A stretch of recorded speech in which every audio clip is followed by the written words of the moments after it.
حضرت عائشہ صدیقہ رضی اللہ تعالیٰ عنہ پر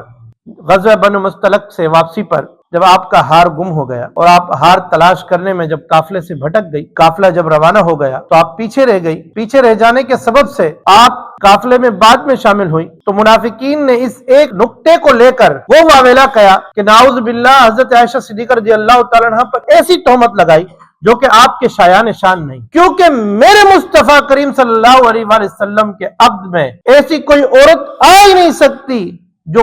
پاک دامن نہ ہو، کیونکہ میرے مصطفیٰ کریم صلی اللہ علیہ وسلم کے جسم اطہر پر اللہ نے مکھی بیٹھنا برداشت نہیں کی تو کسی ناپاک عورت کیسے برداشت فرمائے۔ لیکن منافقین کو یہ بات سمجھ میں نہیں آئی، انہوں نے گھٹیا ترین الزام حضرت عائشہ صدیقہ رضی اللہ تعالیٰ عنہ پر ڈال دیا۔ حضور صلی اللہ علیہ وسلم بھی پریشان، حضرت ابوبکر صدیق بھی پریشان، حضرت عائشہ صدیقہ تو جنگ سے جیسے واپس آئی بیمار پڑ گئی اور بیمار ہوئی، انہیں کوئی علم نہیں کہ باہر کیا معاملات ہو چکے ہیں، لیکن جب بیماری سے افاقہ ہوا، آپ کے علم میں یہ بات آئی تو آپ روئیں اور حضور صلی اللہ علیہ وآلہ وسلم سے عرض کیا کہ مجھے اپنے والد محترم کے گھر جانا ہے۔ حضور نے اجازت دی، لیکن حضرت عائشہ صدیقہ رضی اللہ تعالیٰ عنہ پر امید تھی کہ چونکہ اللہ عز و جل کے فضل و کرم سے وہ پاک دامن ہے اور پاک ہے تو یقیناً اللہ عز و جل ہی ان کی پاک دامنی کو واضح فرمائے گا۔ تو جب کچھ دن گزر گئے تو اللہ عز و جل نے ان کی پاک دامنی کو نازل کیا اور ایسا نازل کیا کہ ان منافقین کے منہ میں خاک پڑ گئی اور وہ گلی کے اندر منہ دکھانے کے قابل نہ رہے، علاقے میں منہ دکھانے کے قابل نہ رہے، جب اللہ نے حضرت عائشہ صدیقہ رضی اللہ تعالیٰ عنہ کی شان کو واضح، اللہ نے واضح ارشاد فرما دیا سورۃ النور کے اندر